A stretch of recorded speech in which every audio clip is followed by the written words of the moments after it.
tout ce que tu as fait pour moi. Je t'ai perdu comme une dans le sable. Tu m'as cherché et tu m'as sauvé.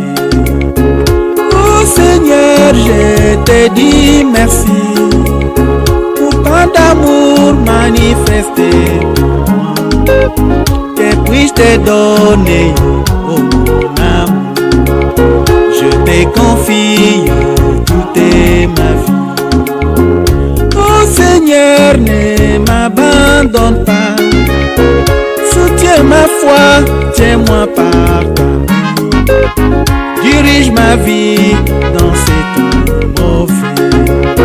Je me confie à toi, mon Dieu.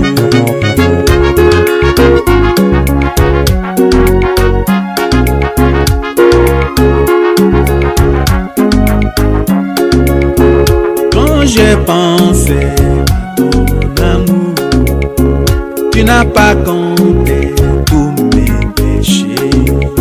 Tu étais venu dans la chair humaine. Tu as payé le prix au calvaire. Tu as eu pitié de moi, Seigneur. Tu es venu goûter à mes souffrances. Je vous salue, bien-aimés dans le Seigneur. Je vous bénis tous au nom de notre Seigneur Jésus-Christ. Nous continuons avec notre thème, les eaux du prophète Élisée. Nous allons ce soir voir le 7e sujet. Le titre du 7e sujet, ton compte bancaire au ciel. Ton compte bancaire, mon compte bancaire dans le ciel. C'est ça le titre. Les eaux du prophète Élisée. Comment saisir la vie réelle, la vie véritable? Parce que nous avons compris que la vie dans ce monde n'est pas la vie réelle. C'est une image, c'est une figure. La vie réelle est auprès de Dieu, qui est la vie et la vérité.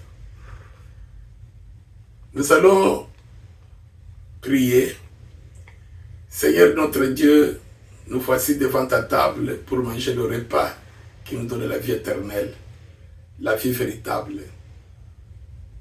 Toi-même tu as dit, travailler non pas pour la nourriture qui périt, mais pour celle qui subsiste. Donne-nous cette nourriture ce soir, par le Saint-Esprit, au nom de notre Seigneur Jésus-Christ. Amen. Nous allons lire. Avant de lire, n'oubliez pas de vous abonner à notre chaîne et surtout de partager nos messages avec les autres. N'oubliez pas aussi de nous envoyer vos commentaires, your comments, vos critiques, vos suggestions et vos requêtes de prière. Merci beaucoup pour les témoignages que vous nous envoyez. La réponse à toutes les prières que nous faisons pour vous, c'est que Dieu est en train d'opérer parmi vous. Nous n'avons pas assez de temps de commencer à citer vos noms, parler de ce que Dieu fait pour vous. Peut-être prochainement, Dieu nous en donnera l'occasion. Le compte bancaire, 2 Rois chapitre 4, versets 1 à 7.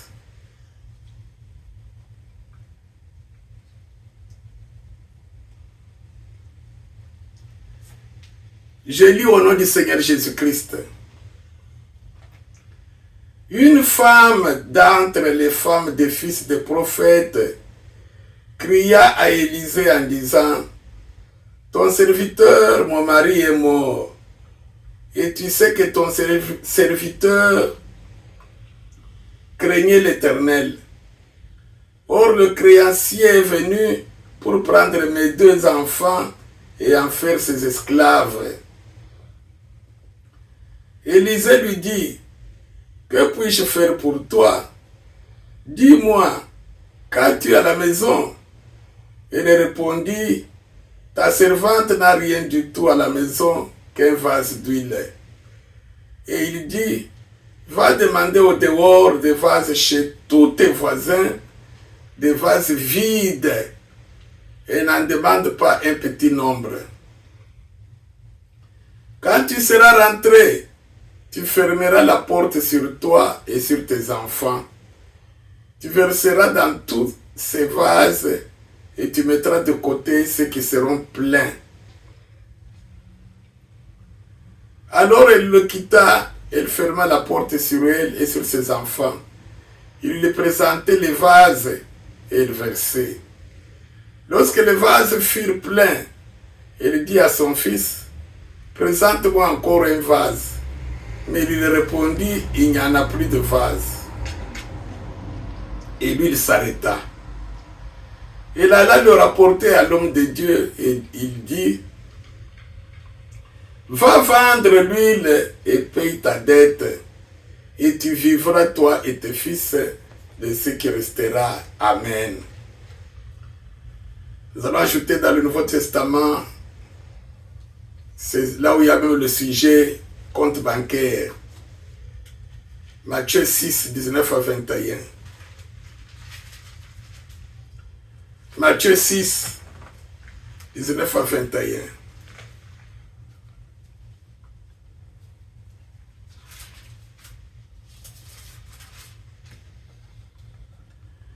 Car là où est ton 19 à 21, ne vous amassez pas des trésors sur la terre, où la teigne et la rouille détruisent, et où les voleurs percent et dérobent. Mais amassez-vous des trésors dans le ciel, où la teigne et la rouille ne détruisent point, et où les voleurs ne percent ni ne dérobent. Car là où est ton trésor, là aussi sera ton cœur. Amen.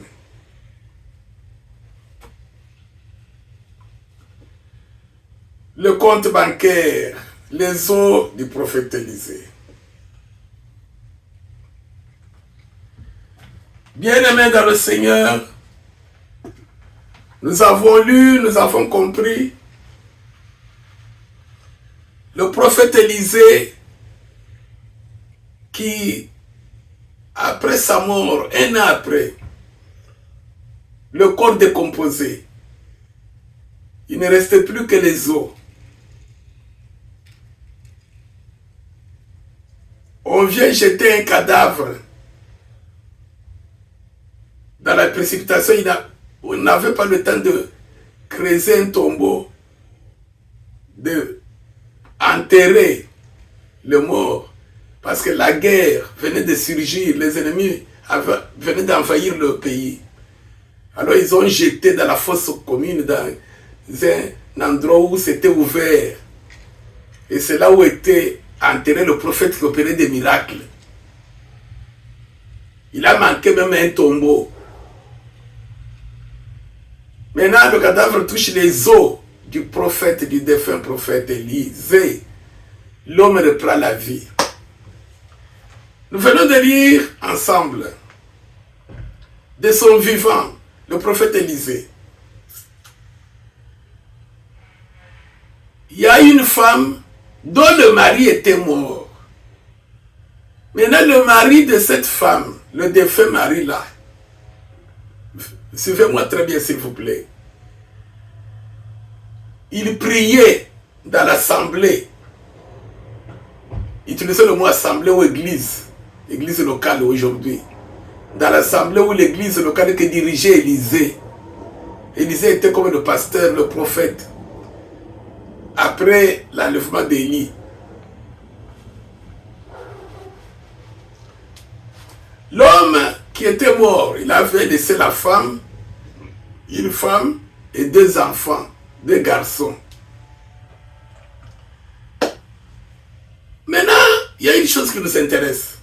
De son vivant, l'homme là mort, qui priait dans l'église que dirigeait le prophète Élisée, il avait des dettes.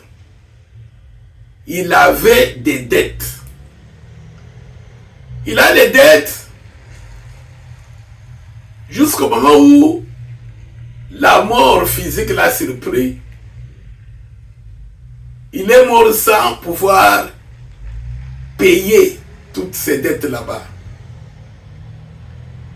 Maintenant, après sa mort, le créancier, le propriétaire de l'argent, il est venu voir la femme, la veuve, et lui a dit, ton mari est mort, il n'a pas payé l'argent. Il est mort avec mon argent. Je vais prendre tes deux enfants, les deux fils, je vais les vendre. Je vais les prendre en otage pour récupérer mon argent, ou bien jusqu'à ce que tu me payes l'argent. Parce que la femme n'avait rien pour payer la dette que le mari lui avait laissée. Frères et sœurs à Christ, la femme, voyant que ses deux fils allaient lui être ravis, le mari est mort, maintenant on lui a ravi les deux fils. Elle ne peut pas supporter. Elle est allée voir le pasteur ou le prophète Élisée. Homme de Dieu, écoutez ce qui nous intéresse. L'introduction de la femme, de ce que dit la femme au prophète Élisée. Tu sais que mon mari, mon défunt mari qui est mort, qui priait avec moi et nos deux enfants dans ton église où tu es pasteur. Tu sais que mon mari, tu es au courant, tu as des preuves. Craignez l'Éternel. Maintenant, il est mort, il nous a laissé dans des troubles, dans des problèmes. Il avait une dette qu'il n'a pas pu payer, apurer, donc à terminer avant de mourir. Le créancier est venu. Il m'a demandé l'argent. Moi, je n'ai rien. Le créancier a décidé de prendre mes deux fils en otage pour aller les vendre et récupérer son argent. Les prendre comme esclaves. Oh, homme de Dieu, secours-moi. Élisée connaissait l'homme. Parce qu'il priait dans l'assemblée. Ils étaient ensemble. Et Élisée savait effectivement que le défunt mari de cette femme, il craignait l'Éternel. Maintenant, il y a une question que toi et moi nous devons nous poser. Comment un homme de Dieu, quelqu'un qui craint l'Éternel, il peut mourir avec les dettes d'autrui, mourir pauvre, non seulement pauvre, ce qui est plus grave, endetté. Il laisse sa femme veuve et les deux fils dans des problèmes sérieux. Non seulement pauvre, mais il les laisse avec la dette d'autrui. Et maintenant, on vient ravi les deux enfants.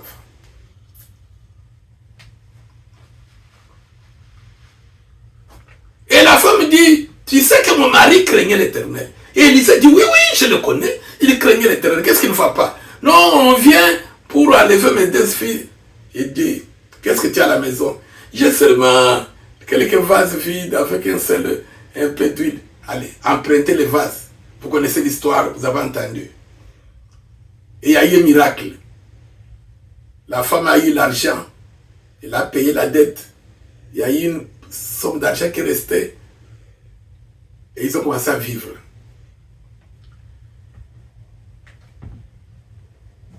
Voilà la doctrine qu'Élisée prêchait dans son église. Quelqu'un qui est pauvre, mais il craint l'Éternel. Quelqu'un qui est endetté, mais il est allé au ciel.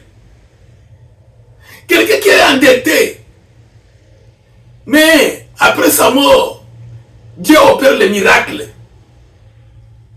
Il est mort pauvre. laissant les dettes. Mais après sa mort, écoutez le témoignage, et Dieu opère les miracles au ciel parce qu'il est avec lui. Le compte bancaire au ciel. Pour saisir la vie réelle, voir Dieu entrer dans le ciel. Quand Dieu appelle quelqu'un, tout homme, quand Dieu nous appelle, quand tu crois en Jésus-Christ, quand tu es déjà baptisé, tu es chrétien, Dieu ouvre un compte bancaire, tu as ouvert ton compte bancaire au ciel. Maintenant, pendant tout ton pèlerinage sur la terre, pendant tous les jours que Dieu te donne encore sur la terre pour respirer, comme tu respires, je respire, il y a un travail pour saisir cette vie là-bas, la vie véritable. Tu dois investir, profiter de cette vie fausse pour investir pour la vie véritable. Si tu n'investis pas et que ton compte bancaire est vide, tu n'entreras jamais. Dieu ne permettra pas que quelqu'un, un chrétien, dont le compte est vide, y entre. Comment tu vas y entrer? Parce que ce qui va te donner la possibilité de saisir cette vie-là, c'est ton compte bancaire qui est auprès de Dieu. En d'autres termes, le 7e sujet. Cet homme, malgré la pauvreté, il investissait au ciel. Il craignait Dieu.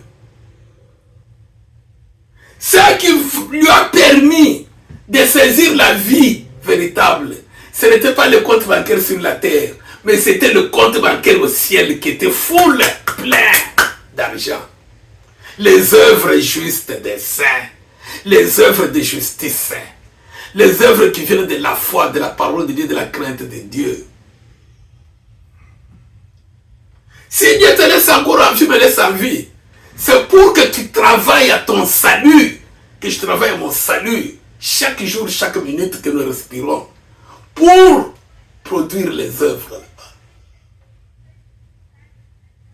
Les œuvres de justice, la bénignité, la bonté, la fidélité, la miséricorde, la bienfaisance, la libéralité, la douceur, l'amour, la miséricorde.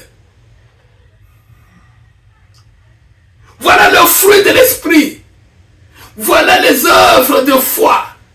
Voilà les œuvres justes. On est saints, nous sommes des saints. Par la foi en Jésus-Christ, nous sommes lavés, sanctifiés par le sang de Jésus. Nous ne sommes pas saints grâce à nos propres œuvres de Jésus, non. Mais à partir du moment où Dieu nous a appelés, nous a sanctifiés, quelles sont les œuvres que nous produisons sur la terre, lesquelles nous permettent de saisir la vie véritable? Quelles sont tes œuvres chaque jour? Ce que tu produis, les œuvres de la crainte de Dieu. Quel est ton témoignage parmi les païens? Tu as la douceur dans tes paroles. Est-ce que tes paroles sont assaisonnées de sel? Est-ce que tu as la bonté? Est-ce que tu as la bénignité? Est-ce que tu as la miséricorde? Est-ce que tu sais pardonner? Est-ce que tu sais supporter les autres? Est-ce que tu sais aider, aimer les autres comme tu t'aimes? Voilà l'ensemble de toutes ces œuvres. C'est ça qui enrichit ton compte bancaire. Maintenant, tu peux t'examiner si ton compte est vide ou non. Parce que c'est ça le ticket. N'attends pas quand tu vas mourir pour que nous puissions dire avec ton pasteur ou tes pasteurs ou ton curé, dire que non, RIP, reste in peace. Non, non, il est allé au ciel. Ce qui va te faire entrer dans la vie réelle, c'est ça pendant que tu es en train de vivre, tu m'écoutes, tes œuvres de justice. Que personne ne te trompe. Tu seras confus ce jour-là. Quand tu vas fermer les yeux, tu te retrouves, les anges de Satan te prennent. Pendant que tu es en vie, ta garantie pour saisir la vie véritable, les œuvres justes des saints, c'est-à-dire les œuvres qui viennent du Saint-Esprit qui est au-dedans de toi. La douceur, la bonté, la bénignité, l'amour, la fidélité, la miséricorde. Quelles sont les œuvres que tu produis chaque jour? Les œuvres de la chair ou les œuvres du Saint-Esprit? Cet homme, dans la chair, il n'a pas investi. Ce n'est pas bien d'investir pour ta vie matérielle. Mais attention, en le faisant, sache que ça va rester. Tu ne sais même pas ce qui arrivera après ta mort. Mais là où tu vas, parce que tu n'amèneras rien. Tu n'amèneras rien, même pas une aiguille. Et tu ne sais même pas ce que tes enfants là-bas feront de ce que tu vas laisser. Maintenant, toi là où tu vas aller, qu'est-ce que tu vas amener? Qu'est-ce que tu vas trouver? Tu n'entreras jamais parce que Dieu est là-bas. Regarde ton compte. C'est ton compte bancaire là-bas qui décide de ton sort pour saisir la vie réelle. Ce ne sont pas tes parcelles. Ce ne sont pas tes millions dans les comptes. Non. Non. La vie véritable. Donc, vous avez compris l'introduction du 7e sujet. Pour saisir la vie véritable, les œuvres justes des saints, les œuvres de celui qui craint Dieu. Celui qui craint Dieu, il a la bonté, il a la bénignité, il a la miséricorde, il a la fidélité à Dieu, il a la douceur. Vous pouvez tout lire dans Galates chapitre 5 et vous les connaissez. Les œuvres justes des saints, c'est le produit, le fruit de celui qui craint Dieu, comme cet homme. Dieu ne regarde pas ton argent, tes habits, ton mariage ou quoi. Ça n'a rien à voir avec le ciel. Ça n'a rien à voir avec le ciel. Ton pasteur te trompe, ton curé te trompe. Maintenant que tu écoutes cette parole et que tu es encore en vie, prépare ton avenir. Investis au ciel par les œuvres de la crainte de Dieu. Nous avons lu dans Matthieu.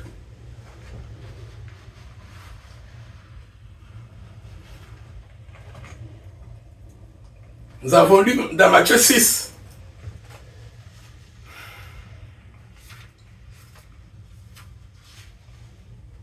Septième sujet, compte bancaire au ciel. Pour saisir la vie véritable, comme Élisée. Écoute ce pasteur Élisée, ce prophète Élisée.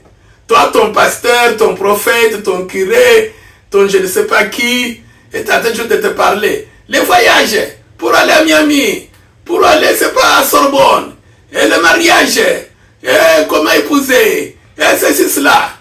Et après tout, que tu ailles tout ça ou non, que tu ailles là où tu vas aller ou non, ton souffle, fin de fin, quand tes jours seront accomplis, où iras-tu? Ton compte vide là-bas, où iras-tu? Chez Satan? Dans les séjours de mort, en train de grincer les dents? Parce que la vie d'un homme ne dépend pas des richesses, ne dépend pas de ce qu'il a sur la terre, dépend de ce qu'il a fait pendant qu'il était dans son corps, comme œuvre juste, les œuvres de la crainte de Dieu, les œuvres du Saint-Esprit. Nous avons lu Matthieu 6, le Seigneur qui dit, ne vous amassez pas de trésors sur la terre. Jésus n'a pas interdit aux chrétiens d'économiser ou de saving. Non, non. Il veut dire que ne croyez pas que pour entrer au ciel, tout dépendra de ce que vous faites. Toi, tu es en train d'économiser, c'est très bien, des millions et des millions. Mais à tes côtés, tu vois tes frères et sœurs dans la même assemblée, dans la même paroisse, dans la même église, dans la même famille, qui ne savent même pas étudier, qui ne savent même pas se marier, qui ne savent même pas manger, qui ne savent même pas louer une chambre. as des parcelles et des parcelles, des millions et des millions. Tu t'appelles chrétien. Ne vous amassez pas des trésors sur la terre, mais amassez-vous des trésors au ciel. Alléluia. Les œuvres justes. Le Seigneur dit, car là où est ton trésor, là sera ton cœur. Le cœur, c'est l'âme. Le corps, la chair va tomber quand Dieu va retirer son souffle. Où ira ton âme? Toi, c'est l'âme. Ça, c'est l'enveloppe. Où ira ton âme si tu n'as pas investi au ciel? Nous allons lire, pour bien comprendre, Luc. Luc 12.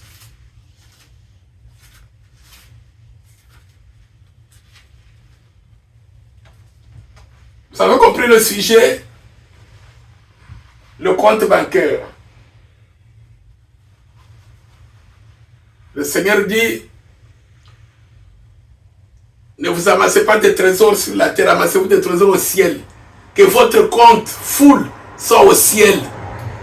Ce n'est pas moi, nous avons lu, c'est lui, notre Dieu, qui le dit.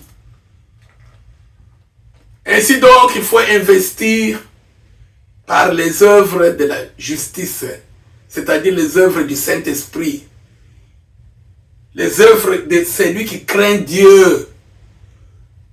Les œuvres de celui qui craint Dieu sont bien connues, même par les non-croyants, que ce soit par les croyants ou non-croyants. Les œuvres de celui qui craint Dieu, ce n'est pas l'argent, ce n'est pas le mariage, ce n'est pas les études, ce n'est pas les habits, ce n'est pas les maisons ou quoi. Les œuvres du Saint-Esprit, les œuvres de la crainte de Dieu.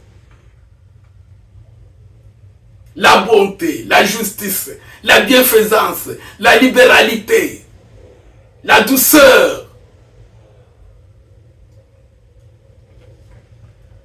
Luc 12, nous allons lire à partir de 15 à 21.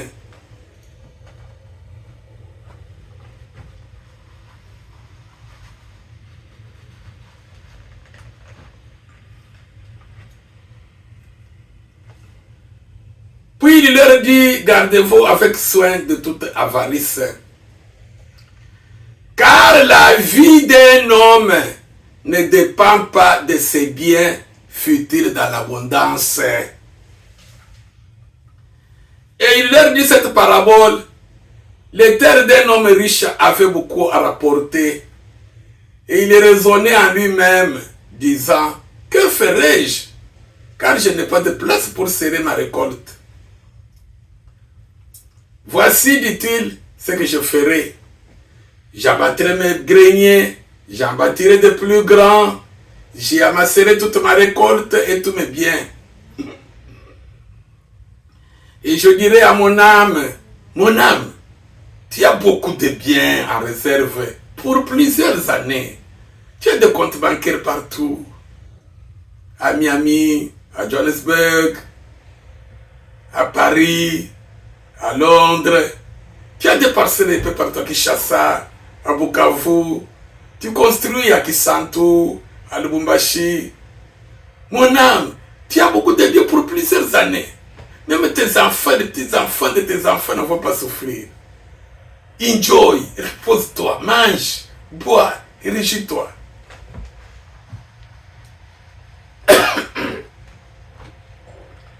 Pendant que lui disait tout ça, écoutez 20. Mais Dieu, bien-aimé, nous avons un Père qui nous a créés. L'homme, toute création a un créateur. Et il est seul. Il est seul. Il a créé tout. Hommes, animaux, plantes, tout.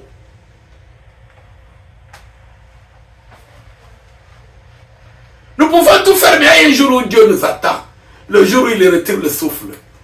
Quand ton corps de chair tombe, tu te retrouves. Après blackness, après quand tu vois le noir, tu te retrouves là, devant la réalité.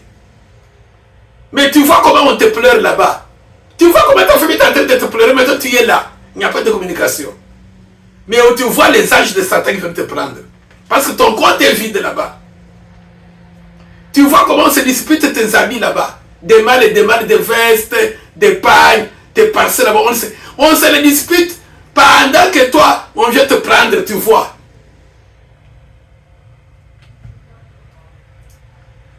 Verset 20, mais Dieu lui dit, insensé, insensé, chrétien insensé, ton compte est vide auprès de moi, insensé. Cette nuit même, ton âme te sera redemandée. Parce que c'est moi qui redemande l'âme de tout animal, de tout homme, c'est moi Dieu. Je suis le créateur de toute âme, de toute âme. Ce que tu as préparé là, parce que maintenant ton compte bancaire est là sur la terre, dans tes greniers, j'ai des comptes. Voilà, parce qu'il était riche, il venait de travailler, il a beaucoup investi, il est allé, c'est pas en Europe, ou à Kinshasa, il a eu un poste là-bas dans le gouvernement. Maintenant, les problèmes de Dieu, lui, s'en fout de la crainte de Dieu, comme cet homme là-bas, disait le pauvre, qui est mort, qui a laissé une veuve, mais il y a eu des miracles, qui a opéré les miracles, parce qu'il était avec Dieu là-bas.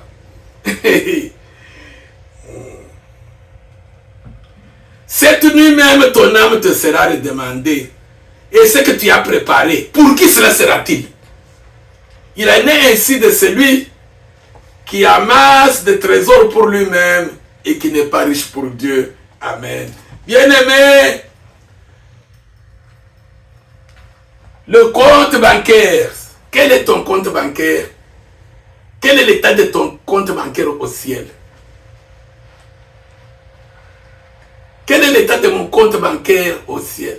Vide ou bien plein? Pour saisir la vie véritable, quand Dieu enverra son fils prendre son église, pour y aller, quand Dieu va retirer ton souffle, la chair tombe, tu meurs physiquement, pour entrer dans le paradis, quel est ton compte bancaire? How much? Combien dans ton compte? Est-ce que ton compte est plein des œuvres justes des saints, ou bien c'est plein des œuvres de la chair? La médisance, l'avarice, l'orgueil de la vie. Non, bien-aimé. Nous avons suivi cet homme qui a passé toute sa vie à investir pour la chair. Et Dieu s'est moqué de lui. Il a dit, parce que c'est Dieu qui connaît la date, l'heure, le jour, la minute et la seconde, pour tout homme, quand il l'appelle, quand il retire le souffle. Il dit, à qui tout cela va appartenir? Maintenant, toi, quand tu vas quitter ton corps, tu vas aller souffrir dans les séjours de mort pour rien, parce que tout ce que tu as laissé, tu n'amènes rien. Non, ne faisons pas ça. Bien aimé, donc le 7e sujet, pour saisir la vie véritable, investissons pour notre âme au ciel par les œuvres justes des saints. C'est là qu'il est écrit dans Apocalypse chapitre 14, verset 13. Heureux dès à présent les morts qui meurent dans le Seigneur, car leurs œuvres les suivent. Voyons aujourd'hui dans le monde, les gens font ce qu'ils font avec leurs pasteurs, leurs curés, leurs, c'est pas prophètes, tout ça. Hey, une bénédiction, une prospérité. Maintenant, quand quelqu'un meurt, on vient commencer à se distraire. Rip, reste une piste. Il commence à se prêcher là-bas. Reste qui meurt dans le Seigneur. Bien aimé dans le Seigneur, ce n'est pas quelqu'un qui va te faire entrer là-bas. Tes œuvres pendant que tu vis. Nous allons lire le dernier verset et nous terminons par là. J'espère que le Saint-Esprit vous fera mieux comprendre le sujet, le compte bancaire. Matthieu, Jean 6.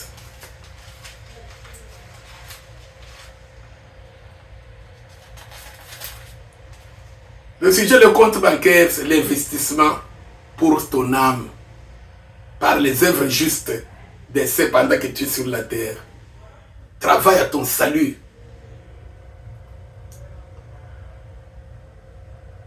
Matthieu et Jean chapitre 6, verset 27. Travaillez, dit Jésus, travaillez non pour la nourriture qui périt, mais pour celle qui subsiste pour la vie éternelle, et que le Fils de l'homme vous donnera, car c'est lui que le Père que Dieu a marqué de son sceau. Amen. Jésus dit aux gens qui venaient, miracle, nous faisons pas de miracle. Mais toi, il dit non, il n'y a pas de miracle. Mangez ma chair, mon sang.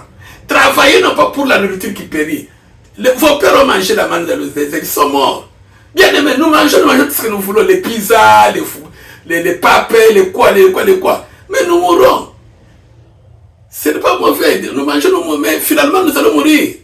Maintenant, pour entrer au ciel, travaillons pour la nourriture là qui ne périt pas, la parole de Dieu, par les œuvres de la sanctification, les œuvres de la justice. Que Dieu vous bénisse.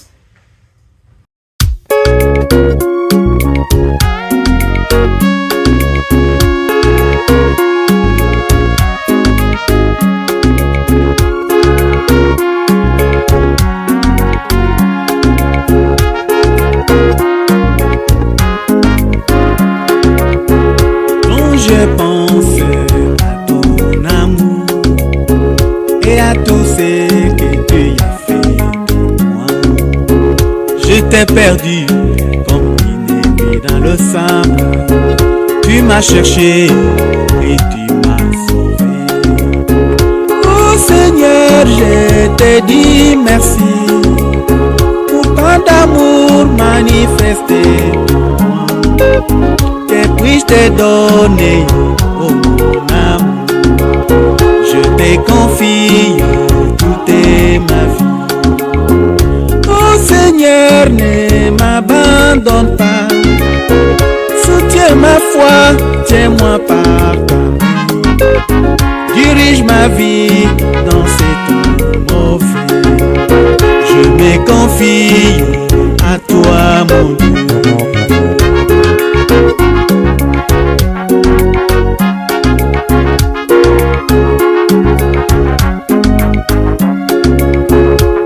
Je pensais à ton amour, tu n'as pas compté tous mes péchés.